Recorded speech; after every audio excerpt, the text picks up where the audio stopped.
Entrepreneurs aren't born, they are made through failures, breakthroughs, and relentless hustle.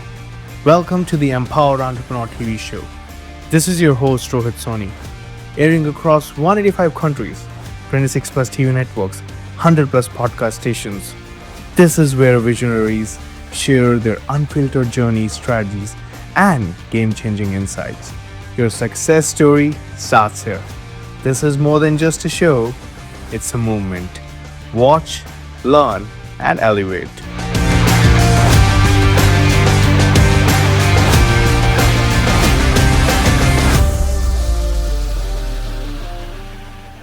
Hello and welcome back to another episode of the Empower Entrepreneur TV show. This is your host Rohit Soni, and today I'd like you to understand and learn from my guest who's going to come here and he's going to share amazing success tips, strategies that can help you and your business grow to unimaginable levels, right? Because hope is not just a business strategy.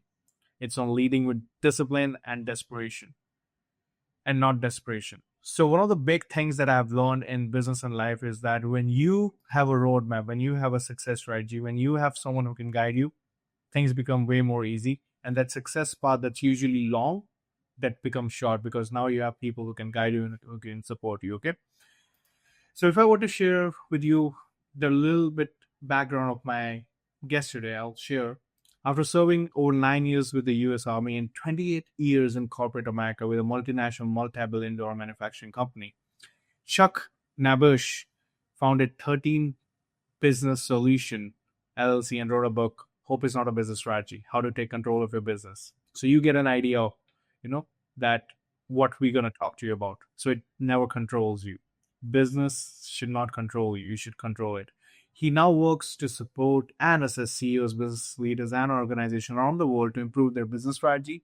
As a visited chair, his peer advisory group can be found in the Beaumont, Port Arthur, Texas area, and he can also be found providing keynote addresses on planning, leadership, and execution around the world so that you, as a company, as an organization, improve your bottom line performance improvements. So I would like to add to my stage, Chuck.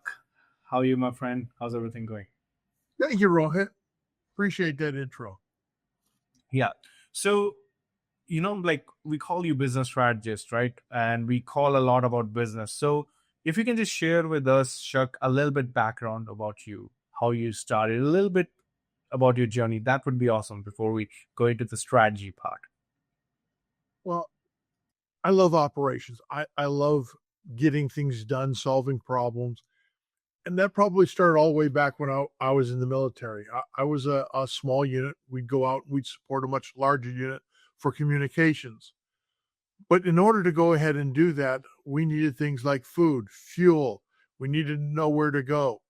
So that kind of taught me you need to go ahead and understand what those precursors are in order to go ahead and achieve success. There's no way we could go ahead and provide that unit communications unless we knew where to go, unless we knew we were going to go ahead and get fed, unless we knew that our generators had enough fuel to go ahead and power up our communications equipment.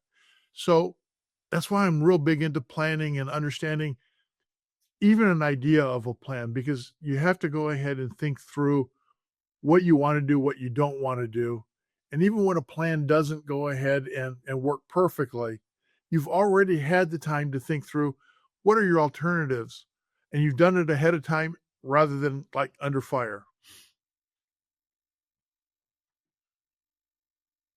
Got it. And like, why did it start 13 Business Solutions? Just so that if you can give us, shed us a light on that, what was the reasoning and mission behind that? Well, Rohit, I'd been retired for a year. My wife said either find a job or find a hobby. Job pays a little bit better. No, I mean, and she was right. She said, you're the type of person who needs a purpose. You need something. Well, I certainly enjoyed retirement and still enjoy retirement in segments. I really do like helping others. I like helping companies grow. I like helping individual business leaders get the results that they're looking for. Well, that's amazing, because if you have a mission, then only you can run a successful business. And it seems like you have one, right? Awesome. So hope is not a business strategy. What's the most common way you see entrepreneurs falling into that trap, and what does a real performance-based strategy, according to you, looks like? For a lot of entrepreneurs, they don't have time to sit back and say, hey, let's map out what we should be doing. And this is true, especially when they're trying to scale. Hey, I'm just going to go ahead and do the same thing I have been doing, but I'm going to do more of it. I'm going to do it with more people.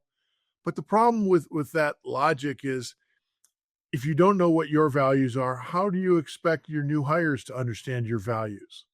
If you don't have a plan as to what you want to go ahead and achieve and what success looks like, how do those new people that you bring into your company understand it? How do you know that they're going to be aligned with what you want to go ahead and achieve? So it's very important to go ahead and take the time to plan. I mean, it doesn't have to be a big elaborate plan, but at least basic milestones, what the end point, what the vision is supposed to look like, and what are your values and strategies on how to go ahead and get there. And according to me, it takes time, it takes experiences, and it takes strategies before we get there, right? And you certainly help the people with that. And you emphasize a lot on importance of clear planning, including timelines, resources, and objectives. So why do so many skip this step, and how does it impact long-term results, according to you? Well, I think there's two main fears about planning. One is somebody will get stuck in this planning loop and never take action. And there are people out there who do exactly that. Um, because they're always looking to go ahead, create the perfect plan, or, hey, I need to tweak this, I need to tweak that. And it's not about that. I mean, if you have a 60 to 80% plan, you're good enough. I mean, you don't have to plan everything to perfection. You just have to have a framework. What do you want to do and when do you want to do it? And you're right. You kind of mentioned timelines. Absolutely important to have a timeline, because a plan without a timeline is just a dream. I mean, when I was a young kid, I might have said, hey, I want to be an astronaut. But if I didn't take any courses to go ahead and be an astronaut, if I didn't train physically to go ahead and become an astronaut, if I didn't put in an application, it was all just a dream. But had I gone ahead and said, hey, I need to go to engineering school, if I need to go ahead and be physically fit, I have to understand what their requirements are. I have to put an application in by this age and done that, then it's far more of a dream. It becomes a plan. It becomes something that I can potentially achieve. Where a dream, chances are you're never going to go ahead and achieve it. Now, dreams are great things to have, and there's nothing wrong with dreams, but they don't really have that same importance necessarily in business when you want to achieve something. So the other second reason about planning is important is you've got the planner who goes round and round and just continues to plan. The other one is just the opposite. The person who says, I don't have time for planning. Well, the problem with not having time for planning is when time comes where you absolutely need it, when you need to have taken the time to thoughtfully think through various alternatives and say, this is my best path forward, you don't have that time. I know I was a plant manager, or I was a production manager over a facility that a tornado struck at 5 p.m. One evening. It was after everybody had gone home on a Saturday, thank God. But the problem became we didn't have a disaster recovery plan, and we were the only plant that supported 10 other facilities. So where were they going to get their components to make their product for the consumer? They didn't have any alternative sources. They relied on us. They trusted us. And we didn't have a plan as to what was going to happen and what would we do if that happened. So I'm a great proponent in planning because my experience tells me you need to go ahead and think through these things. Now, we survived. We got through it. We can talk more about that if you'd like later. But realistically, at that moment, it was panic. I mean, there was panic at my level. There was panic at my boss's level. There was panic at the corporate level. And they were like, what do we do now? Everybody was asking it. Employees were asking that question. We had like 200 employees. They were like, do I have a job come Monday morning? I didn't have an answer. I said, you got to give me a day or so to come up with a plan. Doesn't have to be a perfect plan. We didn't have time for a perfect plan. We needed to go ahead and come up with a framework. What are the different aspects of a plan? Assign owners and say, we're going to go ahead and plan as we go and execute, but we had to take the time to plan. Well, that just shows how planning is important and how to have the right plan, the right system, the right principle all in place, right? So we have to run in a quick break, Chuck. But when we will come back, we will discuss execution process and that tornado that tested Chuck's leadership at the highest level. So when we'll come back, you're going to learn a lot. I'll see you right out of this break.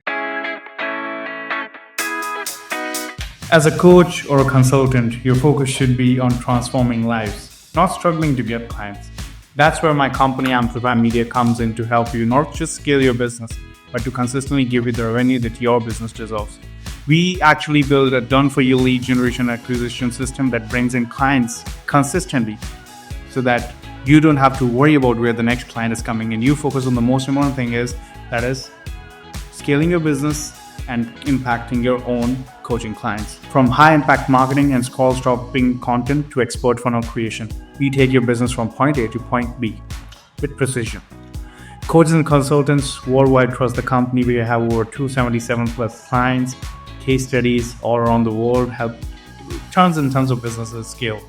So your next level is waiting. Let's make your brand unforgettable and visit the website today. I would love to offer you a free strategy session to share with you how we can help scale your business. Thank you. Hello, everyone. Welcome back to the Empower Entrepreneur TV show. This is Rohit Soni. And we were talking with Chuck, right? And Chuck, execution makes or breaks a business. Let's talk about building processes that actually work. Let me have you on the stage again. So, Chuck, you say that building processes that actually work. So according to you, what separates businesses that scale from those that stay in the survival mode when it comes to execution and processes that succeeds? Well, I mean, I'm a process guy. I love to go ahead and map it out. I love to understand what the process is because that's where we can go ahead and start to understand whether we're efficient or not efficient in the process. Um, but a great example between some businesses that have a process and some that don't. I can't speak for all countries, but I know like here in the US, a plumber, you're not going to reach a plumber at 2:00 in the morning. You might have a water break. Your water heater might break down, but chances are you pick up the phone, you call the office, you're not going to reach the plumber. They're going to have an emergency number. Why? Because that plumber doesn't want to get woken up at 2:00 in the morning for nothing. However, they do have an emergency number. You call the emergency number. You'll talk to somebody who will say, what's the emergency? You'll explain it. Oh, your basement's flooding or your house is flooding. That is a true emergency. And for that, I'll call the plumber and the plumber will go ahead and come right out. However, if you'd said, well, my faucet's dripping, well, how quick and how fast is it dripping? Well, maybe one drip a minute. They'd say, well, call back when the plumber opens at 8:00 in the morning or 8:30 in the morning. So that plumber was brilliant in creating a process that didn't interrupt his or her sleep, but yet went ahead and took care of his customer if there is a true emergency. Now, the plumber has to define what's an emergency so that operator can understand the difference and can go ahead and evaluate, this is an emergency, call the plumber, or this isn't an emergency, tell the customer or potential customer to call at 9:00 or 8:00 next morning. And sometimes it's just those simple processes that make a difference. I've got friends who are entrepreneurs and they take calls at 10, 11 o'clock at night saying, excuse me, what's the status of that project? Well, maybe they wanted to be interrupted at 10 or 11 o'clock at night. Maybe they didn't. But if they didn't put a process in place to go ahead and say, hey, these are my office hours. I'll answer anything during whatever those hours are. Or maybe it's this special customer and they have allowed them to get a personal number and call through. But again, did they do it by happenstance or did they design a process that works? And only the entrepreneur, only that business leader can go ahead and answer that question.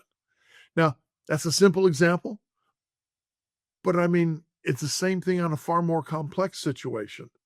Very easy to create a process and say, how does it work?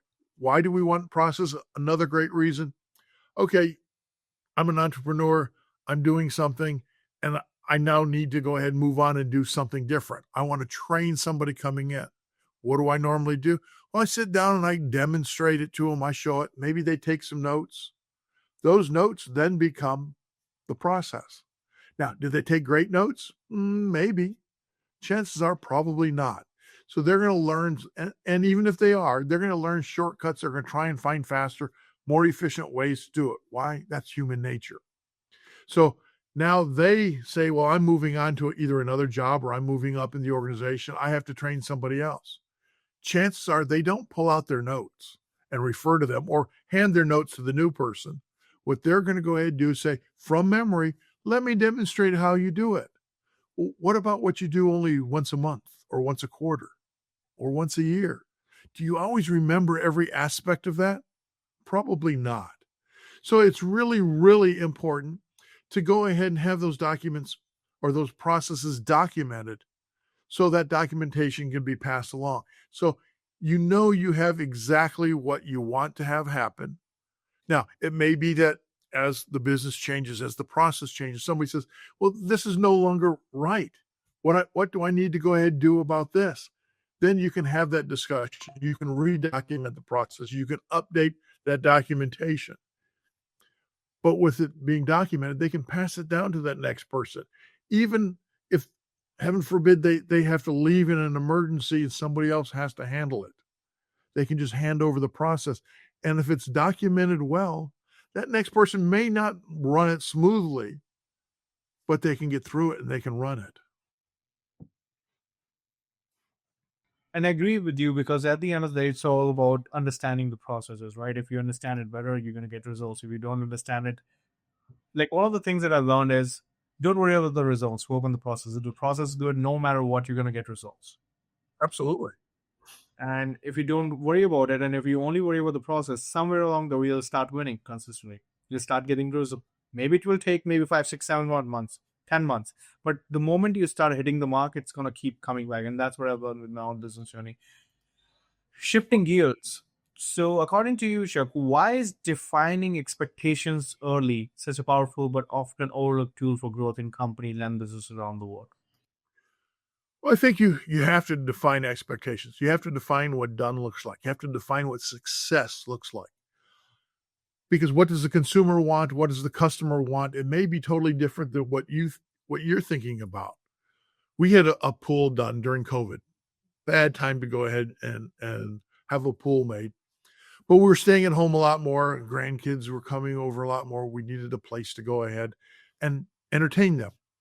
So we went to a pool company and we asked up front, what are the expectations? How long does it take to go ahead and put in a pool? Because we'd never done it before.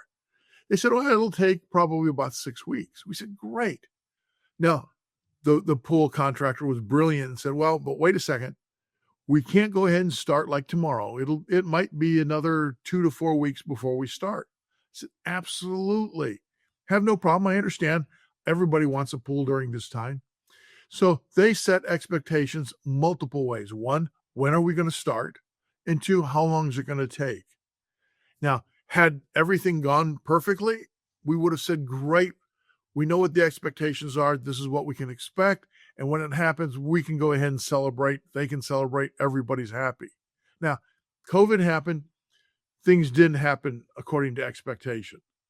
Now, where the contractor had the problem is they didn't communicate changes. I mean, during COVID, we all had grace for other people. We all had grace for, because we were all kind of going through this together. Nobody had a plan. Nobody understood exactly what COVID was going to go ahead and do or bring next. But what this pool contractor didn't do is say, hey, Chuck, I lost my subcontractors in this area. Because quality is important and I want to give you the best pool possible, I need to go ahead and find another set of subcontractors, and it's going to take me a few weeks to go ahead and do that. And everybody's busy, and then it'll take me some time to get into their schedule. They didn't say that. So we didn't understand what was going on. Instead of 6 weeks, it took us 18 months to go ahead and put in a pool. Can you imagine, as the customer, how we felt? Yeah, we were frustrated. We were upset. We were kind of at our wits' end. And the contractor couldn't understand why he was getting all these phone calls from us. Hey, nothing has happened in the last month. What's going on? I mean, you said it was going to take 6 weeks, and we've gone 4 weeks, and nothing has changed. So that's why it's really important not just to set expectations, but to communicate them and to go ahead and manage them. Things do change. Chances are, if you're upfront and honest about it and have that conversation, your customer is going to understand. If you don't and you try and hide it, that customer is going to become frustrated. They're going to become unhappy, and you may lose a customer. But even more important than that, that customer is going to go tell at least 30 of their friends. I mean, statistics have shown that when somebody has a bad experience, 25 to 35 people are notified about it from that one bad experience. When something goes well, chances are only 8 to 10 people do you go ahead and let people know, hey, I had this great experience. So it's really important to set expectations, to try and get to that celebration, and to manage those expectations and communicate throughout that entire time. I really like that you told me about it, because at the end of the day, it's about experience. If you can give your client an experience that you care about them, you consistently do check-ins. Like me in my own business, try to do at least 2 check-ins a week. If I'm managing, suppose 50 clients, I'll do one thing. I'll set up a system that there are some KPIs that we have to hit. If it's getting more calls booked, if it's trying to get a masterclass done, if it's trying to increase the numbers in what we want to do out as a team together with a client. When we try to set up systems, right? We try to have a call each week. We try to have a check-in as well at the end of the week to make sure things are aligned. And we do it with everyone just to make sure that the client knows that we care for them. Because one of the big things that I feel is that people have in terms of businesses, that they are not being heard. When someone's not being heard, they don't feel good. And that's where the system and the processes come in a way that you have to set up the expectation and tell the client, okay, if we are doing a masterclass, this is what you can expect. If we are doing some call campaigns, this is what you can expect. And if by any chance we are falling behind it, this is the reason behind it. So the more clear you are and the more clear, transparent you are with what you're doing, I believe clients respect that a lot more than anything else. And shifting gears, now before we go into the break, I had this important question to you, and I told before the break that we'll ask that like, take us to that day your facility was hit by a tornado, yet you served 10 plants without missing a beat. What did that teach you about systems, leadership, and resilience? Rohit, yeah, that was a tough day. I mean, we'd already had a kind of a full day. The tornado didn't hit till 5:00. By the time I got there, it was about a half hour later, 5:30. I called my boss, said, hey, come on over. He thought I was joking. He was sitting down to watch I think it was a Tennessee football game. And I said, yeah, I can't make up this kind of joke. So he came over and we walked through it. Now, because it was a tornado that spun off of a hurricane, immediately following, it started raining. So we had part of the side of the building was torn off. Part of the roof was torn off. Another part of the roof was caved in, which was now collecting water. And we didn't know, how much stress that was going to take. So while we could do a quick tour of the building, we didn't want to spend a lot of time or send other people in there for any length of time, because we didn't know if the roof would ultimately cave in or not. But we knew just by walking around it, we were not going to be able to produce product at that facility for quite some time. So we called corporate. Corporate said, Chuck, this is on you. So they conveyed ownership. They conveyed the expectation. We need to go ahead and keep the division running. We need to go ahead and keep all your customers running, and we need to keep providing product to our consumers. So expectations were conveyed. Performance metrics were set up, and they said, it's on you. Whatever you need, let us know. I said, well, I'm going to need a day or two to plan. So I did. I took Sunday. I called in my team. We kind of set up responsibilities and ownership. Somebody took care of the HR aspects. Another person took care of the accounting aspects, the materials, the supply chain, incoming supply chain, outgoing supply chain, the actual production. And then we started making phone calls. We found, 20, 30 different places that made products similar to us, but weren't using all 3 of their shifts. They had similar equipment to us, not exact, but similar. And what we did was we bought time and leased their space, their facility on off shifts. So sometimes we might get a second and a third shift. Other times we would only get a third shift, depending on how much they were working. We signed contracts. By Monday, we went ahead and communicated that out to everybody. But these other facilities weren't like within 10 miles, 15 miles. Some of them were 6 hours away. So we would go ahead and then bring in our employees, a team of employees, put a supervisor with them, rent them a van, get them hotel accommodations, and we'd send them out for 2 weeks at a time. This was kind of before a lot of cell phones. Not everybody had them. So we'd give each employee as they left a calling card because we wanted them to be able to stay in touch with their families at home without it costing them extra money. We picked up all their meals while they were gone. Again, the least we could go ahead and do because they weren't home and they were using their paychecks to kind of feed their families. So, I mean, yes, it was a much bigger project than just going ahead and running the exact same processes in our plant, because now we were running them at 2 dozen different plants. We had supervisors out that were really had to step up and act far more as managers rather than just supervisors. They had to be focused on more than just the production. They had to be focused on the people that they had underneath their wing, their safety, make sure that they were eating and they got some time off. I mean, it was a monster of a thing. And we ran like that for 6 months. Now, the kind of our senior management team, we put everything up on whiteboards because we didn't have time for long briefings. I mean, already probably the shortest day anyone was working was 12 hours. And I know I worked a lot of 18-hour days, but we would go ahead and put up on whiteboards exactly this is where all of our teams were. This is where incoming material was coming from and when it was going to deliver into what facility. Because the facility and the material had to go ahead and match the capabilities of what to go ahead and produce for parts. And then it was far more complex. Instead of bringing trucks into one facility to send out to 10 facilities, we're bringing trucks into a couple dozen facilities to send out to 10 facilities. So our logistics got more complex. But we had a great team. Couldn't have done it without them. And each one took ownership of their aspect. They would go ahead and put up what they were doing on a whiteboard so everybody else could see. If anybody had a question, you could go ahead and grab that person and say, I don't understand this. What exactly are you doing? Because it might impact what I'm doing.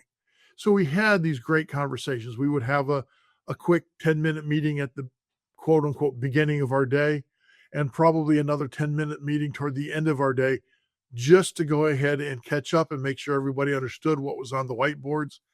And things were very, very dynamic. But we created a plan. We executed the plan. When we found out that parts of the plan weren't perfect, which we knew, we went ahead and made immediate changes, and we communicated that to everybody. All these employees, they were like, well, I don't know my schedule. We created a hotline that they could call in and get a recorded message. Why? Because we could not go ahead and listen to 200 employees each ask the exact same question. We had to streamline it. We had to be efficient, but yet we did have to go ahead and say, sometimes one person had a question that nobody else did. And that question might go ahead and help us be more efficient overall. So how do we go ahead and filter that? So yeah, it was a very chaotic time. It was 6 months before we got our own facility back. It was a tough 6 months.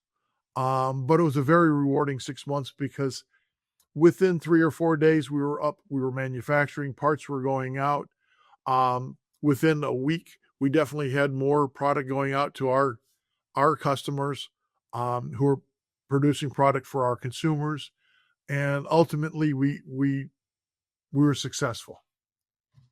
Well, that just shows that it's all about resilience at the end of the day. Unless you quit, it's all about resilience. Keep doing something and understand it's a challenge along the way. I gotta face it. I gotta face it with brave heart. And you're a veteran, so you know better than me. But it's all about those small moments when no one's hearing you. You have that voice in your head that says, "Okay, I can do it. I can pull it." So, in saying that, we gotta run into a quick break again, Chuck. And before we go, I want to tell you when we'll come back, Chuck is going to share with us 6 leadership pillars and how values become real business strategy for you. So, right around the break, I'll see you soon. As a coach or a consultant, your focus should be on transforming lives, not struggling to get clients. That's where my company Amplify Media comes in to help you not just scale your business, but to consistently give you the revenue that your business deserves. We actually build a done-for-you lead generation acquisition system that brings in clients consistently so that you don't have to worry about where the next client is coming in. You focus on the most important thing that is scaling your business and impacting your own coaching clients. From high-impact marketing and scroll-stopping content to expert funnel creation, we take your business from point A to point B with precision. Coaches and consultants worldwide trust the company. We have over 277 plus clients, case studies all around the world, help tons and tons of businesses scale. So your next level is waiting. Let's make your brand unforgettable and visit the website today. I would love to offer you a free strategy session to share with you how we can help scale your business. Thank you. Welcome back to the Empower Entrepreneur TV show. This is your host, Rohit Soni. And I'm with Chuck. As you know, before the break, we discussed about the tornado thing, resilience, processes. But now it's time to take a deep dive into leadership principles that aren't story, that are field tested. So, Chuck, you talk about vision, you talk about systems. So, what has been your biggest reason that you have started all this business and you have your business strategies in place? And what are those 6 leadership lessons that you have implemented in your business that have kind of taken your life to the next level and has helped you in different areas of your life? Like you told tornado, it helped you. It helped you in your veteran days as well. So could you shed light on that, please? Yeah, I mean, first of all, I think we start even before those 6 leadership principles, and we talk about values. If you don't understand and if you can't articulate what your values are, you're a little bit lost. How do other people follow you? How do other people understand what is going to be expected of you if you can't articulate them? And I mean, we can all list a million values, but to me, it's about let's go ahead and filter out and find out what those core few values are. And you're right, I just have a few of them. And they start with heritage. If you don't know where you come from, how do you know where you're going? I mean, a great example would be using a map. If you don't have a starting point, I can know where my ending point is, but I don't know which direction to head if I don't understand my starting point. My next one is innovation. You have to innovate. You have to go ahead and do something better, different. You have to get better every day, whether through continuous improvement or through a breakthrough strategy. The third one is integrity. I mean, you have to say what you're going to do and then do what you said you were. Integrity, absolutely vital to any entrepreneur, to any business leader. Fourth is excellence. Nobody gets up in a day, I want to be so-so. I want to be mediocre. No, we get up and we say, I want to go ahead and achieve this. Maybe it's out of reach today, but maybe by tomorrow we hit it or the day after. But we're always striving for something better. And that's what excellence really brings to the table. My next value is people.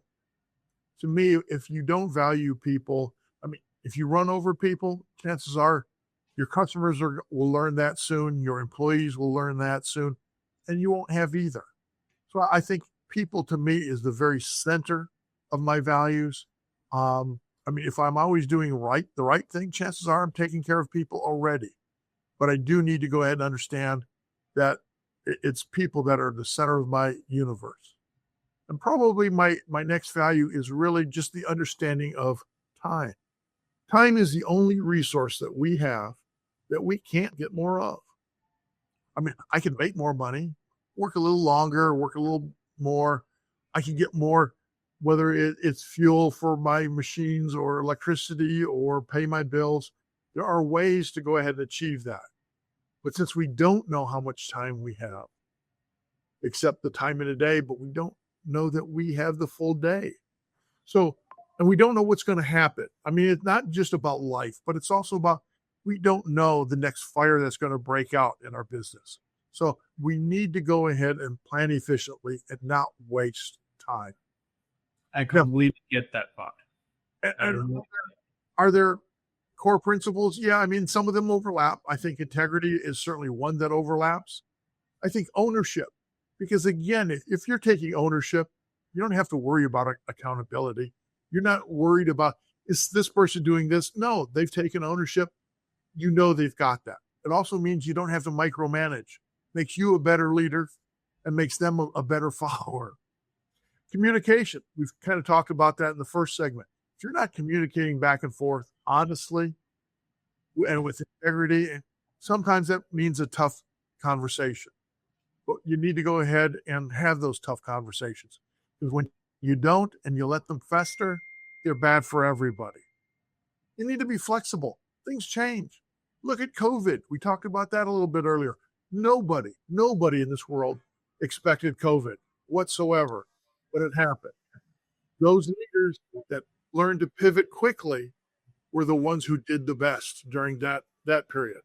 And I don't care if it's COVID. I don't care if it's a financial crisis, but those who can be flexible quickly and pivot and understand what's going on, they're the ones who have the greatest success. And again, it comes back to people. You have to go ahead and develop your people. You can't just say, well, do this, do that. No. People want to go ahead and become better. They want whatever might be on that next rung of the ladder. So you need to develop them.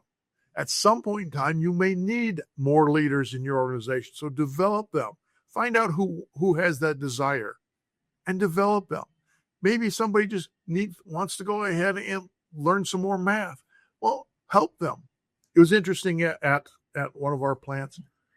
We're having a lot of quality problems. And everybody's like, well, we've got this quality point system. We can go ahead and give them points. We can go ahead and counsel them. We can go ahead and tell them what they're doing wrong. So why don't we step back? Why don't we fundamentally understand maybe why they're having the problem? We did a lot of measurements down to, crazy as it sounds, a 16th of an inch. And we used tape measures. So we gave everybody a class and tested them on whether they could read a tape measure. Some people didn't do well the first time. Some people passed it flying colors, but some people didn't do well the first time. And we found out it wasn't because they didn't understand the tape measure. Some of it came down to they just needed a new pair of glasses. They hadn't gotten glasses for a number of years because they were cutting corners at home to make sure their kids were being fed or had money for college or whatever. It doesn't matter. And we suggest, well, let's go ahead and make you an appointment. We know an optical place that can go ahead and test your eyes. They can do it really, really inexpensively. They didn't realize this. They got a new set of glasses. They could see better. They could read the tape measure better. Their whole life opened up because we cared enough not to say, well, this person can't read a tape measure, we're going to get rid of them. But we cared enough to say, why couldn't they read the tape measure? It was because the glasses, it was something that was easily fixed. Well, I completely agree with what you're saying. And one of the things that I've seen is it's all about the right leadership traits, because sometimes when you're not a leader, your team doesn't follow through. And that impacts your business, that impacts everything that you do. And you also say, Chuck, that you believe in heritage, innovation, and integrity. And that can be strategic anchors. So how do you help leaders integrate bases into these decision making? Well, I've worked for some companies, or I've seen some companies who they like to list their values on the wall, but when it comes time, when crunch time, and they really are having a hard decision, they don't go back to their values. And to me, those values are there for a reason. Those values should be the prism that every decision is made through. One lens that we want to go ahead and look through. Are we acting with integrity? Are we taking care of our people? Sometimes, let's say there's a layoff. I mean, let's say it's a big company and there has to be a layoff. Do we really have to lay the people off? I mean, that should always be the first question. Is there any other alternative? If you get to the point where there's absolutely no other alternative, then What are we going to do for those people that we lay off? How are we going to take care of them? They need to go ahead and understand that we're doing this to save. Unfortunately, their jobs might get cut, but we're doing that to save the bigger entity, the more jobs, a lot of their neighbors, their friends, their family in some cases. And you need to go ahead and communicate that. You need to go ahead and tell them the why it was them, because they're asking the question, why did I not measure up? It's not that you didn't measure up. It might be a seniority thing. It might be you just don't have the level of experience that we're keeping these other people because they've got 20 years of experience and you only have 6 months. So how can we help you get that experience? Maybe there's another opening someplace else in an organization that we know about. How can we go ahead and live our values that we're still taking care of people, even though we can't take care of them within our organization? How can we go ahead and be honest and upfront with them? We're not going to lie and say, oh, we don't care. I've heard some people say, well, this highway runs north and south, and if you don't like the rules here, you can hit the highway. Well, that's true, but that's not really what the people want to hear. And not that we need to cater to what the people want to hear, but we need to be honest. How do we get the people to where we need them to be good employees? There's always going to be a few who will not conform, who don't want to go ahead and improve. Those, you're probably going to have that tough conversation, say, this isn't a fit. But there may be a lot of jobs out there that are a fit. I've had a couple of those conversations. Yeah, they're uncomfortable. Yeah, it was not the highlight of my day. But funny thing is, 3 months later, 6 months later, that person came back and said, Chuck, that was a great conversation. I found my passion in life. I thought it was here. It was actually somewhere else.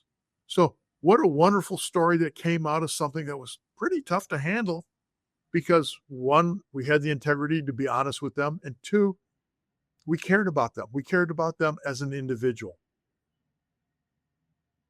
I agree. And it's all about, understanding and caring about your whole team too, right? If you care about them, if you motivate them, things work out as a leader too, right? And integrity, that's the key, right? In any business, I'll say. Integrity and knowing that decision making, if I'm giving you this responsibility, this is your responsibility at the end of the day, right? Absolutely. Yeah.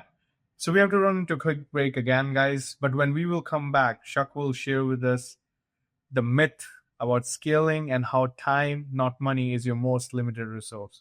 So we're going to go into a quick break right now. But when we will come back, we'll talk about time, money, and resources. As a coach or a consultant, your focus should be on transforming lives, not struggling to get clients. That's where my company Amplify Media comes in to help you not just scale your business, but to consistently give you the revenue that your business deserves. We actually build a done-for-you lead generation acquisition system that brings in clients consistently so that you don't have to worry about where the next client is coming in. You focus on the most important thing that is scaling your business and impacting your own coaching clients. From high-impact marketing and scroll-stopping content to expert funnel creation, we take your business from point A to point B with precision. Coaches and consultants worldwide trust the company. We have over 277 plus clients, case studies all around the world, help tons and tons of businesses scale. So your next level is waiting. Let's make your brand unforgettable and visit the website today. I would love to offer you a free strategy session to share with you how we can help scale your business. Thank you. So hello everyone, welcome back to the Empowered Entrepreneur TV show. This is your host Rohit Soni. And like we said before going into the break, that's all about processes, it's all about business, and it's most importantly all about how you take your business life to the next level. So Chuck, I believe this is the last segment of the show. I really want to go deep into some of the things that you shared with me. Why do you say scaling is more about definition and clarity than resources? Well, you're going to throw more resources to go ahead and get bigger. Absolutely. But what part gets bigger? Do you need 12 more people to go ahead and do it? And is that 12 more production people, 12 more HR people, 12 more accountants, 12 more whatever? You may find that your accountant can do 50% more than what they're currently doing. but your HR person is going to need to be, or your HR group might need to be doubled to go ahead and bring in the people necessary to scale production. So again, it's not just because you want to double in size that everything doubles. Just very specific areas need to go ahead and double. And that might also mean that you haven't looked at, can we get some more efficiency? Do we need to double everything? Can we go ahead and just bring in 50% more production personnel? Because with a little bit of tweak here in the process, a little tweak there in the process, we can be far more efficient and turn out more product in the time and resources that we have. So again, you have to kind of look at every situation and say, let's not just throw resources at it and see if it sticks on the wall. Let's go ahead and dive into our processes and understand what those processes are and say what needs to go ahead and happen. It may be you have to double everything, but it may not. And especially on an organization that's trying to scale, you may not have the resources to double everything.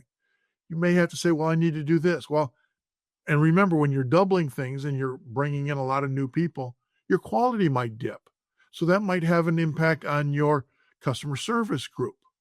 So you need to make sure that your standards are maintained, your performance metrics are maintained, and grow at a speed that works for you, not at a speed, well, I like this number. I want to double in size in 6 months or in a year.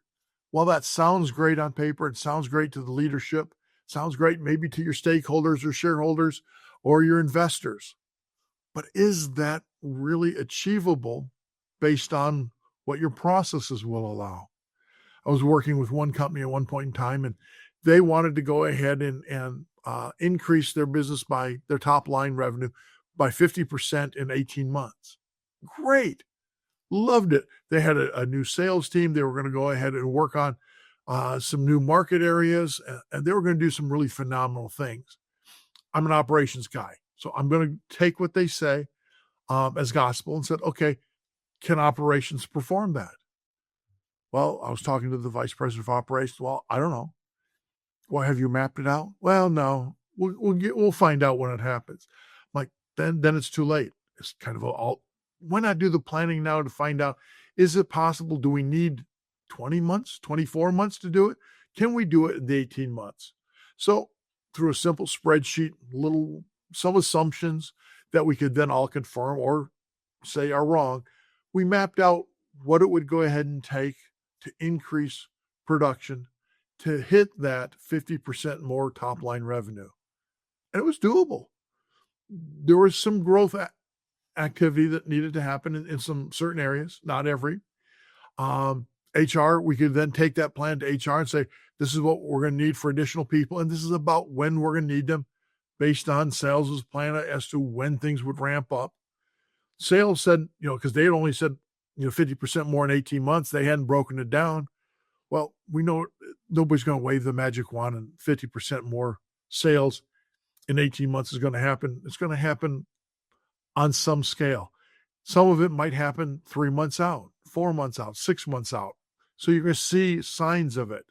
So we kind of took our assumptions back to sales. Does this look reasonable? They said yes.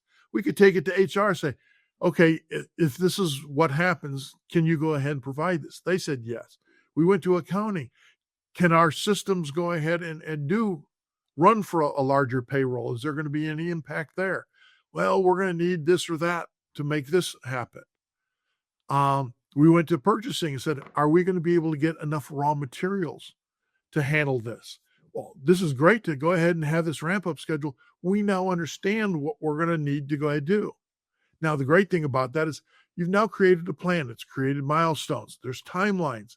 When sales doesn't hit a number, we're not there to beat up sales, but it impacts that we don't need to purchase all those extra supplies. We don't need to bring on all those extra people.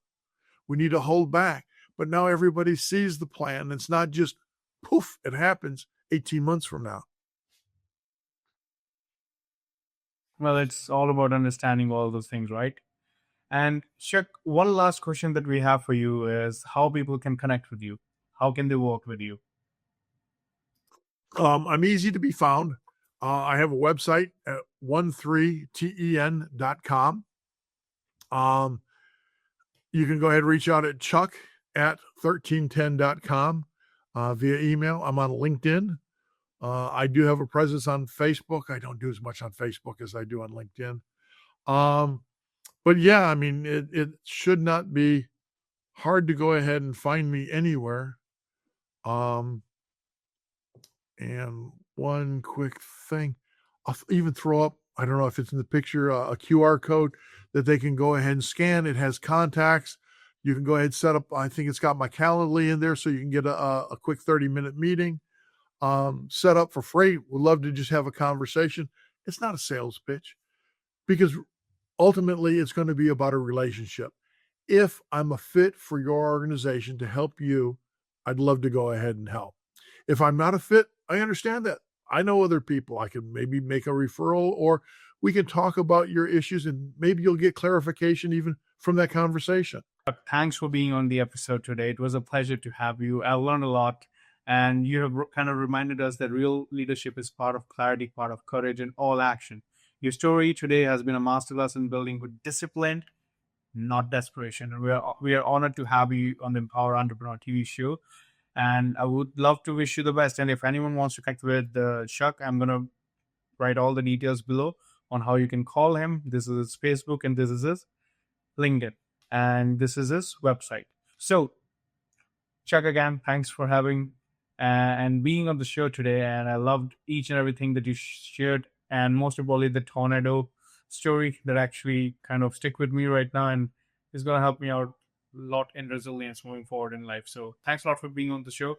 I really appreciate you being here. Rohit, you're a wonderful host. Appreciated the invite. Thanks a lot, brother. Have a great day.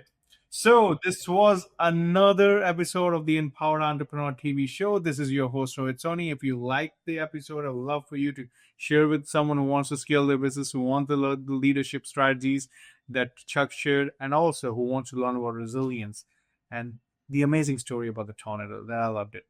So you let me know what you liked in the episode, and are you going to share it with other people, and are you going to use the strategies or not? I'll see you in the next episode. Have a great day, guys. Success isn't for the chosen few. It's for those who choose to show up, take action, and never back down. This is the Empower Entrepreneur, hosted by Rohit Soni, airing across 185 countries, 26 plus TV networks, and 100 plus podcast stations.